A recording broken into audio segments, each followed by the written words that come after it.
Okay. I'm going to call the Star City Council meeting to order. It's Tuesday, January 17th, 2023 at 7 p.m. I'd like you all, please join me for the Pledge of Allegiance. All right. I pledge allegiance to the flag of the United States of America and to the republic for which it stands, one nation, under God, indivisible, with liberty and justice for all. All right, thank you. And we're going to have an invocation tonight by Mr. Dylan Austin with the Life Spring Church.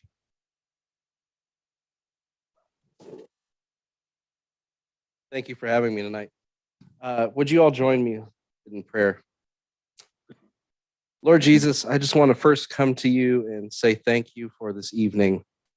God, thank you for the country we live in, that we have the freedom to be able to gather and commune in this way. God, I also want to lift up the Schmidt family and the girls who are in the horrible accident. God, I just pray that you be with any of the doctors involved, that you guide their hands and give them wisdom. And I just pray in boldness that you work a miracle there. Father, I pray for tonight and for the discussions to be had. And once again, I pray for guidance and wisdom right here in this room, that above all, that the decisions that would be made that affect this community, that will glorify and honor you. So in your name we pray. Amen. Amen. Thank you, sir. Appreciate it.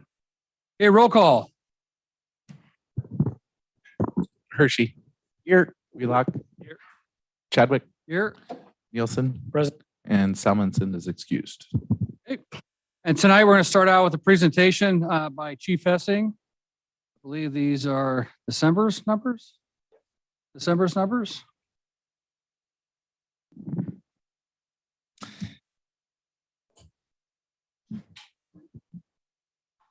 Good evening, Mr. Mayor, City Council. Appreciate the opportunity to present this report to you. I'm Chief Zach Hessing, Star Police Department. As we go through this real quick, this will be actually the end year for 2022. I don't have the yearly report yet. That'll probably be next time when I come up and do the January numbers. We'll have that yearly report. That'll be addition to this.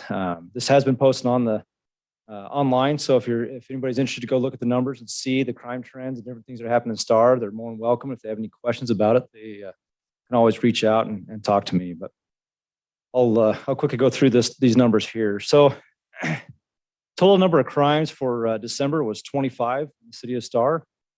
We had 3-person crimes, which is the lowest we've had in the last 4 months, which is a good thing. Property crimes is 8 property crimes. And society crimes is 14 society crimes. And just to kind of pick apart on that society crimes, all 14 of them are drug-related crimes that happen in the city of Star. The majority of them came from traffic stops done on State Highway 44 here. And so, again, we're out there trying to make as many traffic stops as possible, just because we do have a lot of traffic coming through and a lot of traffic complaints. Trying to find that, but also they're finding drugs or narcotics in those cars too. So they're doing a great job on making contacts there and getting those drugs off the streets. The proactive policing calls. So if you look at that, it's 1,323 for the month of December, which is the highest we've ever had in the city of Star. We had citizen calls for services 273. Again, that the citizen calls for service when people are actually calling for law enforcement to come. It stayed pretty stable from November to December at right around that 270, 273 mark. And then we had a lot more proactive policing that we had there in December. I like to see the ratio at least 3 to 1. And that month, we had actually about 5 calls to every 1 call that they needed a law enforcement officer. So we're keeping up the proactive policing out there and making good stops and get to know the public and seeing the public out there. Traffic stops stayed high. As you look at that number, at 322 traffic stops for the month of December. We had 506 location checks. We've had quite a few people gone for vacation, those type of things, and they've asked for us to stop by and look at their residence, make sure that we're keeping an eye on there. So those are some of those location checks. That's why you see a little bit of jump there of us going by and walking around the property and making sure that it's still secure and no one's breaking into their property while they're gone on vacation. Crash response was total of 41 crash responses for the month of December, which was a jump from 30 in November. It went up about by 11. Number of arrests, total was 10. Again, a lot of those arrests are those same traffic stops that are drug-related traffic stops that we're making arrests on. And then the only other thing to note too is that we are staying again, it went up just a little bit from November to December on code 3 response time. That's lights and siren when somebody needs us fast, we're coming. It was 3 minutes and 30 seconds total. So I'm actually really proud of the report here for December. And we wrapped up the year. If you see right there, crimes per population, 17.1 per thousand. As a goal for the city, our comprehensive plan that we have is below 18. So we did meet that mark to be below that 18 per thousand, which I'm happy to report. I did look to see it dropped from 2020. In 2020, we had 18.8 per thousand. And then in 2021, that was the COVID year. It's interesting that it dropped down to 13.8 per thousand in that COVID year. I think we're making less stops, kind of less contacts, and because we're asked to do that for COVID time. So that's kind of an anomaly, but again, that 17.1 I think is still relatively pretty normal for us. If you look at 2019, it's 16.9. So we're staying right in there of the average and still trying to fight that. One of the things I wanted to bring up too that kind of occurred to me, and maybe wanted to ask the city council if they had any opinion on it. But one thing I might want to add to this report, I don't know if I even can, but the data and analytics team might be able to add where there's a reactively go to a call and make an arrest to proactive arrest. One of the things I'm noticing is we're making more and more proactive police calls, and we're going and making those traffic stops. For instance, if we make a traffic stop on Highway 44 in the city of Star and we arrest somebody for having narcotics in their car, that is a crime stat for the city of Star. I want to keep track of the crime stats for sure and have that 17.1, but the more proactive we are, that number might raise just a little bit because we're stopping more people who are committing crimes within the city of Star. And so I think it'd be kind of interesting to see maybe if I can do that proactive arrest compared to reactive arrests when we get called to a domestic or called to a situation where we make an arrest compared to the Star deputies going to a call and making or self-responding to a call and making an arrest. Again, just some thoughts that I had as I was reading through this report, but is there any questions or concerns anybody has for this? I do have just real quick, on that 14th Society, when you're talking about drugs along 44, what percentage of that do you think is outside of Star and coming out of Canyon County or whatnot? Or are those Star residents? It's a high percentage that are coming out of Canyon County. We get a lot of our traffic comes from that way. I know that the city council knows that. There's a lot of 2C plates that we see coming through. They're making traffic stops. I don't know exactly the percentage, but I know it's a high percentage that we're there. Nampa, Caldwell, Canyon County side of where they're traveling through. And are we seeing fentanyl come across when you guys are making these busts along here? I know locked that off. we're seeing it. I don't know if these ones, I think a couple of them had fentanyl with them. It's usually laced within a drug, another narcotic. But we are seeing some fentanyl come through. I know it's Canyon County seeing a pretty big increase in fentanyl too. Here in Star, I don't know for sure if it's. I know some of them were methamphetamine. I know 1 or 2 were fentanyl, and then there were some marijuana cases in there too. Okay. Thank you. You have a question? Go ahead. Mayor. Of the traffic stops that you're making, what percentage are getting paperwork with their visit? For citations, Yeah. I Like paperwork with their visit. I don't think yeah. That's a nice way to say it. Yes. I don't know. I know that we're writing more citations than we have before because there's more and more speeding and more traffic. I've talked to quite a few residents of Star, whether in their subdivision where there's a lot of speeding going through subdivisions of people cutting through, trying to get around construction areas. And I know it's only going to get worse as we're widening Highway 44 here soon. And so I don't know exactly what the percentage on citations are, but I know we're writing more than we have been in the past. I guess my question was, are you training people? Or are you ticketing? Or what's the percentage that way? Right. I know that it's been my experience that we do a lot more verbal education rather than writing citations. There's been studies shown that it kind of depends on when you write somebody a citation or if you give them a verbal reprimand, I guess you could say, or an education.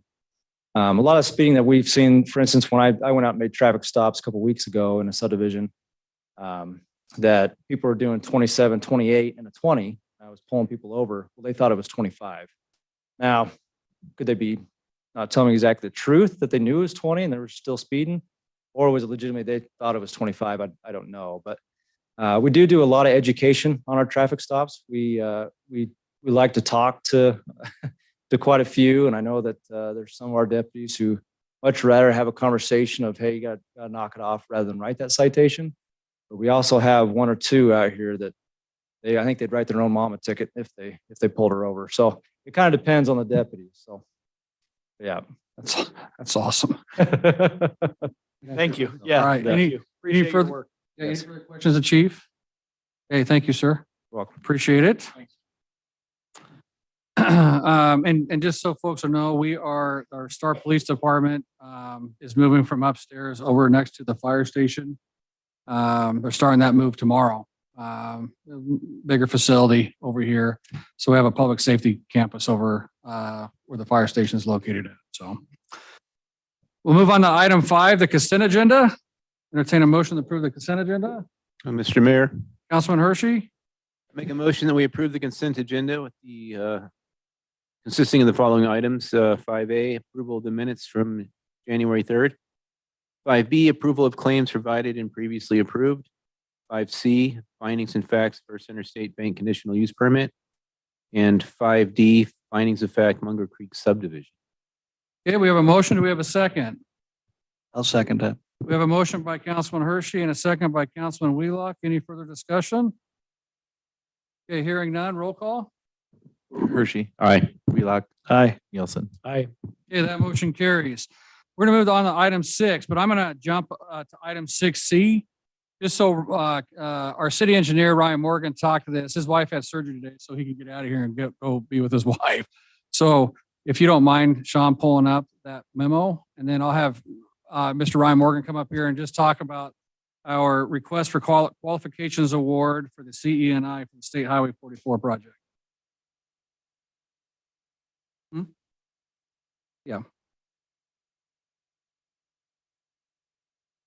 Good evening, Mr. Mayor, council members.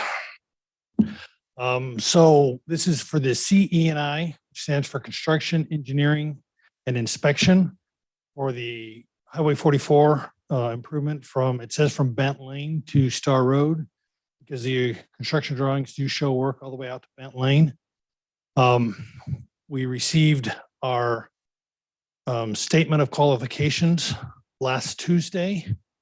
We met as a committee. There was a committee of 4 of us that included myself, our assistant city planner, Ryan Field, our mayor, Trevor Chadwick, and our council member, David Hershey.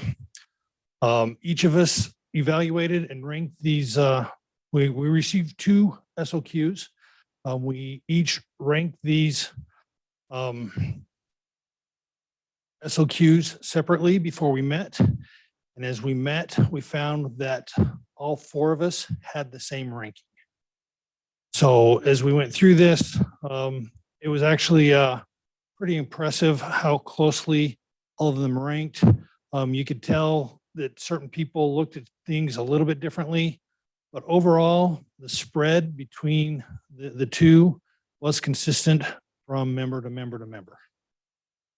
So with that, we are recommending that we select Horrocks Engineering as the CENI firm to move forward with the next step in the process would then be to create a scope of work for them to actually give us a proposal to do the work. And that's what we're recommending now, is to move to that next step with Horrocks. And the goal would be to bring that to the council on February 7th with the contract, right? That is correct. Any questions of Ryan? Okay, Mayor Chadwick, Councilman Nielsen, I move that we approve the request for qualifications award with Horrocks Engineering. Okay, we have a motion. Do we have a second? I'll give that a second. We have a motion by Councilman Nielsen and a second by Councilman Hershey. Any further discussion? Okay, hearing none, roll call.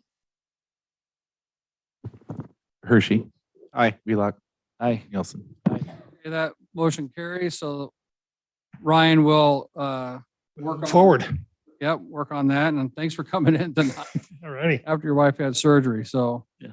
we'll get you out. You can leave. You can get out of here. Okay. If we need you, we'll call you on that. So, all right, we're going to move to item 6A, the ordinance and development agreement for the Gary and Terry Opper annexation.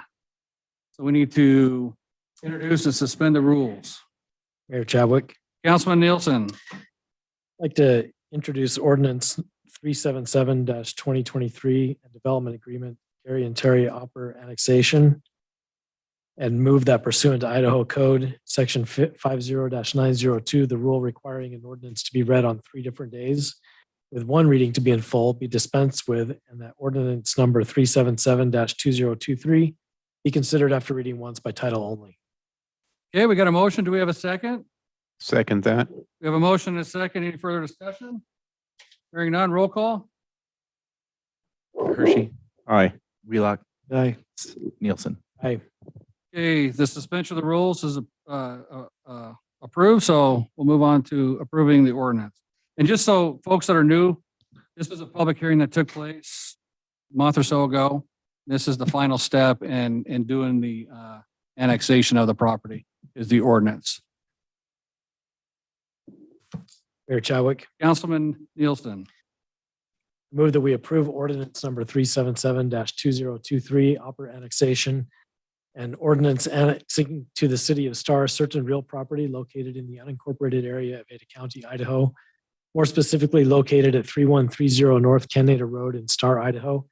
Ada County parcels R728-477-0800 and S0406223100, and contiguous to the city of Star. The property is owned by Gary and Teresa Opper, establishing the zoning classification of the annexed property as residential with a development agreement R1DA of approximately 5.0 acres. Directing that certified copies of this ordinance be filed as provided by law, providing for related matters and providing for an effective date. Okay, we have a motion. Do we have a second?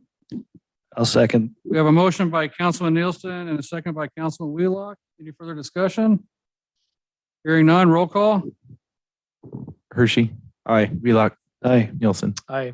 Okay, that ordinance passes. Thank you. Move on to item 6B, the approval of request for proposals for the pathways. So, hang on one sec for me. This is Miss Jennifer's committee. She's not here. So I'm going to do my best on this, but this is the RFP for professional services to do our Star Pathway Master Plan and official document. To put this out for bid, similar to what we did when we did the South River Plan. The Pathways and Transportation Committee has been working for the last year and established pathway routes. I don't know if it's on the wall over there. It's not on the wall, right? Over there. On the north section of Star and the south side of Star, utilizing canalways and other areas as development occurs. And so this is actually putting that document in final form on there. But you would have to approve this for us to put it out to bid. And then when we get proposals, we would bring it back to you to approve the proposal on that. Any questions? Am I right on that, Sean? Everything we went there, right? Yeah. So I do have a question. Shoot. This pathways proposal, as I read through it, I was trying to figure out, are we approving a company to plan what we've done? We're not approving a company yet. We're putting this out to gain the company's interest to approve a company at a later time. This is just a proposal that we're putting out. Does it have a value to be approved at? No. Okay. And have we approved it with the canal companies to do that? So hang on a second. Chris. Just to follow up on that, on your previous question, excuse me, when we do requests for qualifications, typically a price isn't much of a fact, is often the least deciding factor, because what you want is the person that's best qualified to do the work of the company. And so if I remember right, this does have, there is a scoring mechanism. So whoever will submit proposals, the city will have a team that goes through and scores each of those. And out of the kind of 1,000 points, 100 points of that 1,000 is, I think, based on is price. And so the other 90% of the proposal, the city will be evaluating based on their experience and their, ability that the city believes to be able to provide this master plan. And then that recommendation will eventually come back to council to approve. But the price negotiation, some of that tends to be a more minor issue, so the city can really focus on the qualifications of the people that are submitting applications. So you're not approving a price right now. You're approving the proposal to go out, gain that information. I totally get that. The price is, I'm trying to figure out if we're just given an open checkbook or if because price also equals quality sometimes. Correct. So I'm just trying to figure out what that metric looks like. is Yeah. all. And then that follow up on your second question about the canal companies. There is an agreement that Chris is working on and looking through between the canal companies and the city for using some of these banks. Now, we are working with them. They want us to use drainage ditches, right? More than they want us to use actual water delivering canals for our pathway. And that's been built into our project or into our master plan, I guess. Okay? Perfect. Any further questions? Okay, and entertain a motion. Mayor, I'd Councilman Wheelock, make a motion to approve the request for approvals for the proposals and pathways RFP. RFP. Okay. We have a motion. Do we have a second? Mayor Chadwick, Councilman Nielsen? I'll second the motion. We got a motion by Councilman Wheelock and a second by Councilman Nielsen. Any further discussion? Hearing none, roll call. Hershey, Aye. Nielsen, Aye. Wheelock. Aye. Okay, that motion carries. And again, you'll see when they come back, see all that you were asking about. On the item 6D, the approval and authorization for the expenditure for the Historical Committee. The Historical Committee has been working on putting together oral history interviews on film with those folks in our community that have been here for a long time, because folks are getting older and we're going to lose that history if we don't get it. Right. And so they've been really working on putting this together. So this is an authorization that you're going to give them, if you choose, to spend $21,100 to do these oral history interviews on film in a professional manner. Mr. Mayor, I have a question. I might have an answer. Who were they interviewing? It looked like they were doing 4 interviews. I think it's a series of 4. I think there's 12 total interviews of citizens and families from Star for a long time. Yeah. I don't have the actual names of everybody. Right. So the goal is to turn around and get those that are leaving us sooner than later. There's a And list of them. Yes. So we would love to have that list. That makes sense. Well, they got a list, but there's going to be more and we can go through that. But we Sure, need to I'd start just the love to- process. I've been here a while and Yep. have a few people that I think should be on that list. Well, and it's not you that's going to be on that list. No, I'm not. Okay, all I'm right. not on that list. I'm You're not on that leaving list. soon, I hope. Me neither. Hope not either. But I have friends that So send Are. do me a favor, send that list to Jacob and he'll get with the committee and have them have that list as well. So, perfect. cool. Any other questions? Mayor Chadwick, Councilman Nielsen? I'm seeing in this proposal, we're hiring Fish Dog Productions. We're proposing to hire them. And do they not already do video production? And my question stems from $15,000 to buy cameras, microphones, et cetera. So is this an experienced organization? It's an experienced organization. So we have, who is it that's on our committee that, what's her name? Davis? Lynn. Lynn Davis. Lynn Davis has experience in doing this, and the committee reached out to these folks that have experience. So this is an experienced organization that's doing this, that's done oral histories in the past. So I can't answer your question, I guess, as far as the $15,000. Can you see why I would ask the question about their experience? Because Sure. with experience, you would think they would already have equipment. I don't think this is them buying, I think this is their time and effort with the equipment that they have. I think it's unclear. We're also. So we can take it back to the, we can take it back to the committee if you want to get some answers on that. That's not a problem. Yeah, I would like some answers on that. There's also the graphics package. Again, if this is an organization that does this as a business, they should already have licensed graphics packages and things like that. We also have to pay for those packages too. I mean, they should have them, but we're paying for their expertise as well. I understand that. So Then I would expect to see this itemized as paying them rather than buying the graphics package, that we're paying for them to do these certain things. The way this is outlined, it looks like we're buying a bunch of equipment and software. If that's not what we're doing, then so we'll have Jacob Yeah. follow up with the committee and Yeah. we'll bring it back. Chip is in Texas, otherwise he would have been here today. So Everybody's traveling. What's up with that?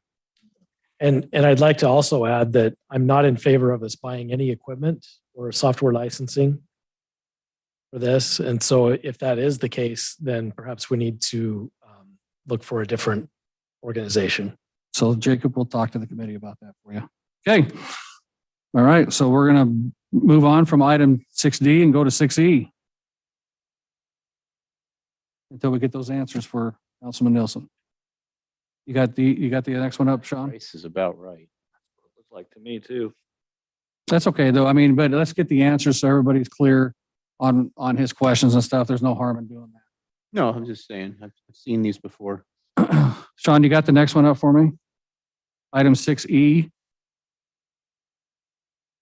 So we're looking at doing a fence between the River House property and Miss Pam Leverett's property.